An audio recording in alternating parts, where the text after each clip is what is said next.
Este vídeo está patrocinado por nuestra tienda especializada en material fotovoltaico, Solar Fácil, desde donde pueden adquirir componentes para su proyecto en energía solar a precios muy competitivos y con servicio postventa incluido. Vamos a hablar en este vídeo acerca de los errores más comunes que se pueden cometer a la hora de instalar un inversor fotovoltaico en una instalación de autoconsumo. Nos vamos a centrar en este vídeo en pequeñas instalaciones residenciales conectadas a la red de distribución, es decir, pequeñas instalaciones de autoconsumo,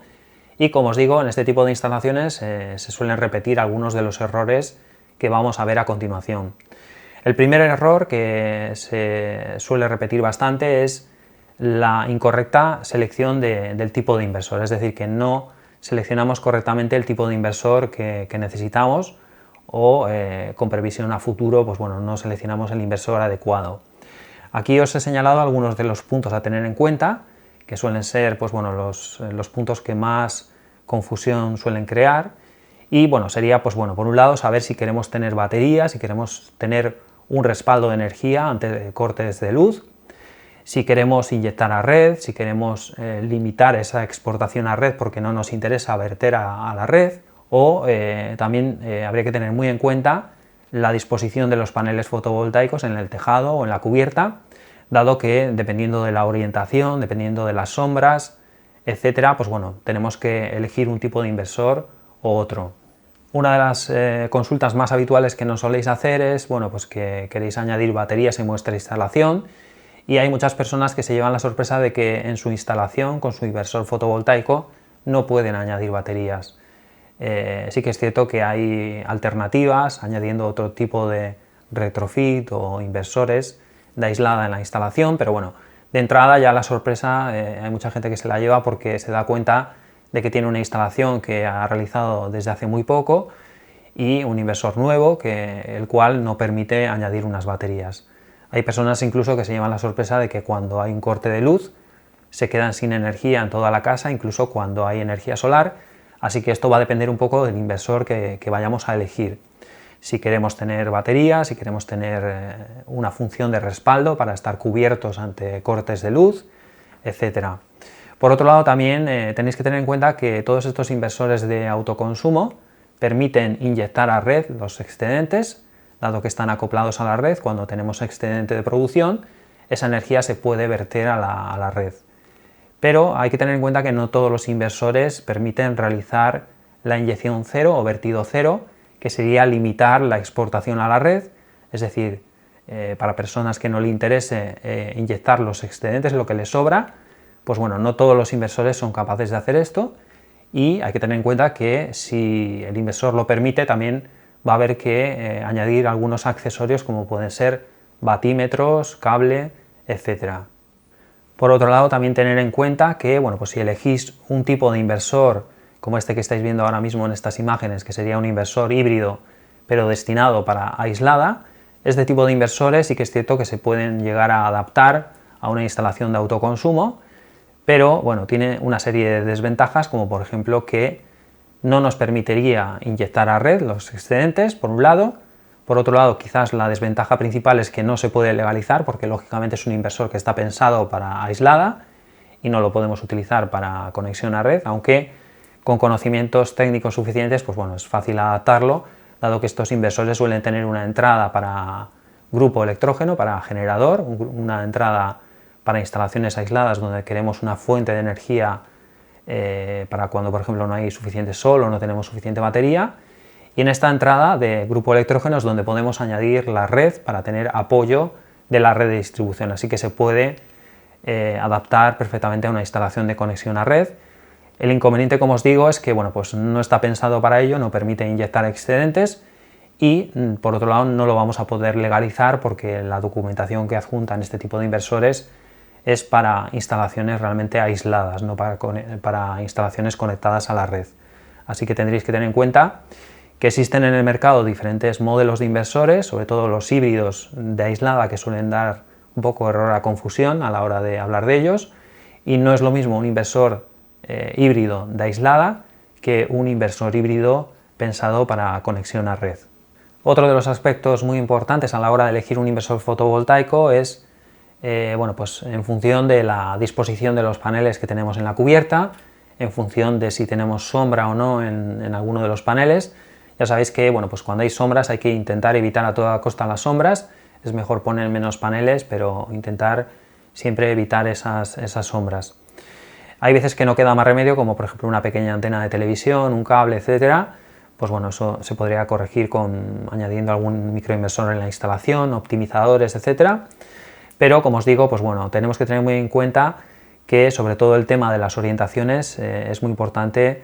no mezclar en una misma serie de paneles varias orientaciones. Ya sabéis que bueno, este tipo de inversores de autoconsumo suelen tener una o dos entradas de MPPT. En cada entrada de MPPT podemos conectar una serie de paneles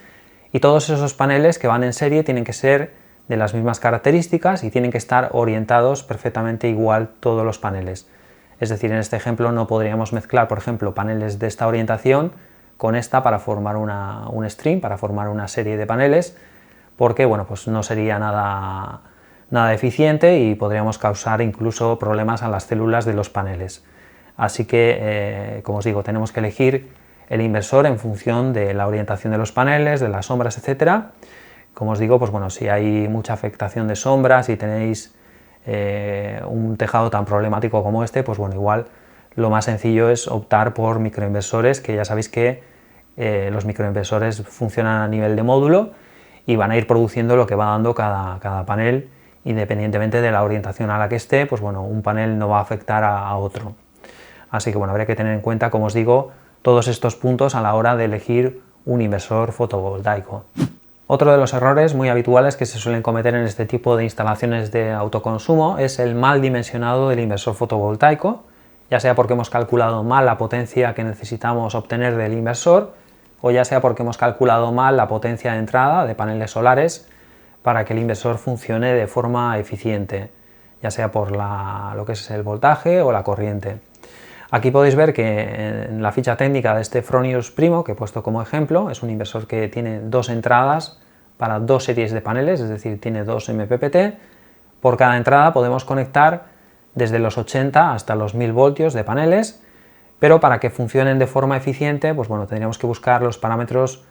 de funcionamiento del algoritmo MPPT, que en este caso iría desde los 80 hasta los 710, y como podéis ver en esta ficha, pues bueno, el voltaje influye bastante en la eficiencia del inversor fotovoltaico. Por ejemplo, si conectamos 6 paneles aproximadamente en serie en una de las entradas, vamos a conseguir 270 voltios aproximadamente, esta línea azul, que nos indica que vamos a obtener un 96% aproximadamente de rendimiento. Si queremos obtener más eficiencia, pues bueno, tendríamos que tener más voltaje. Como veis, a 710 voltios, que ya serían 10-12 paneles, la eficiencia aumenta hasta el 98%, así que como podéis ver, dependiendo de los cálculos que vayamos a hacer, vamos a conseguir mayor o menor eficiencia con el inversor fotovoltaico. En cuanto a la corriente de los paneles de entrada del inversor, como podéis ver, por cada entrada de MPPT se recomienda no sobrepasar los 12 amperios y bueno, si calculamos sobre la corriente de cortocircuito de lo que sería el panel fotovoltaico, sería hasta 24 amperios por cada entrada. Aquí se recomendaría no sobrepasar estos 12 amperios, aunque en este caso en concreto, este inversor, si necesitamos conectar paneles de más de 12 amperios de corriente, pues bueno, podríamos utilizar solamente una entrada, un string, y ahí sí que podríamos sobrepasar los 12 amperios conectando solo una entrada o una serie de paneles, en este caso concreto de este inversor, pero tendríamos que tener muy en cuenta, como os digo, la corriente máxima que acepta la entrada de MPPT, tanto la corriente como el voltaje. Y también dejar un poco claro que bueno, el tema sobre todo del voltaje va a influir dependiendo de la ubicación donde nos encontremos, dependiendo de las temperaturas, dado que el tema del voltaje puede variar considerablemente dependiendo de la temperatura ambiente, que va a afectar a la temperatura de las células. Y ya sabéis que pues bueno, los paneles solares, dependiendo de la temperatura, nos pueden dar más o menos voltaje, así que tendríamos que también tener en cuenta que para calcular correctamente todos estos parámetros de voltaje y corriente tendríamos que tener en cuenta la temperatura de la ubicación donde vamos a instalar tanto los paneles como el inversor. Otro de los aspectos a tener en cuenta y otro de los errores más habituales que se suelen encontrar en este tipo de instalaciones es que bueno, pues la ubicación del inversor no es la adecuada, sobre todo porque no se han respetado las distancias de seguridad para que el inversor pueda refrigerarse. Y en cuanto a esto, pues bueno, decir que algunos fabricantes, distribuidores, cuando tenemos una incidencia nos piden fotos de la instalación, y se dan casos en los cuales cuando enviamos una foto y se puede comprobar cómo no se respeta esa distancia de seguridad porque tenemos un mueble, una pared, etcétera, muy cerca del inversor, pues directamente nos quedamos sin garantía. Así que tener muy en cuenta que es muy importante la distancia de seguridad. Y por otro lado también destacar que bueno, pues la mayoría de estos inversores suelen tener un grado de protección muy elevado, IP65, IP66, significa que, bueno, pues que se pueden instalar incluso en exterior, pero hay que tener en cuenta que bajo ningún concepto debemos situar el inversor en un lugar donde le dé directamente la luz del sol. Tendremos que evitar a toda costa la luz directa del sol, así como también la exposición a la lluvia. Aunque tenga grado de protección IP65, tenemos que tener y tomar algunas medidas para, bueno, para proteger el inversor fotovoltaico. Otro de los errores muy habituales en este tipo de instalaciones es la incorrecta instalación eléctrica. Además, esto es bastante peligroso. Se dan bastantes casos a la hora de realizar la instalación de polaridad invertida, así que es muy recomendable medir la polaridad mediante un voltímetro antes de conectar los conectores de positivo y negativo en el inversor. Se recomienda siempre utilizar MC4 de alta calidad para no tener problema. En este sentido, siempre hay muchos problemas en la parte de los paneles solares, porque si no utilizamos conectores de alta calidad, estos conectores al estar en la intemperie pues sufren mucho y podemos tener problemas, pero lo mismo ocurre en la parte del inversor fotovoltaico. Tenemos que utilizar conectores de buena calidad y se recomienda siempre que si el fabricante nos adjunta unos conectores MC4, utilicemos esos para esta parte de conexión entre los cables positivo y negativo que nos llega de los paneles y el inversor fotovoltaico. Se recomienda respetar los códigos de colores, es decir, si conectamos el cable positivo, poner un cable rojo, negativo negro para la parte de continua y lo mismo para la parte de corriente alterna. También, por otro lado, es muy importante la puesta a tierra, una buena puesta a tierra y, bueno, pues seguir un poco las recomendaciones habituales. En el caso de la sección de los cables del conductor de puesta a tierra, por ejemplo, si estamos utilizando sección de 6 milímetros cuadrados para el cable positivo y negativo que nos llega de los paneles, debemos utilizar mínimo 6 milímetros cuadrados en el cable de puesta a tierra para la estructura, para los paneles, etcétera. Y bueno, pues esto sería un poco seguir las recomendaciones habituales. También en este sentido, pues bueno, en cuanto a la puesta a tierra, saber que la mayoría de inversores tienen una puesta a tierra adicional en el chasis, que si bien la podemos unir al resto de tomas de tierra, es una toma de tierra que debemos efectuar, dado que si hubiese un falso contacto en la toma de tierra que tiene el conector de corriente alterna, pues bueno, quedaríamos protegidos con esta puesta a tierra que va en el chasis del inversor. Así que siempre se recomienda realizar esta conexión de puesta a tierra en el chasis del inversor. El quinto y último error, de los más comunes que he querido simplificar en este vídeo, sería el uso de protecciones. Nos encontramos con instalaciones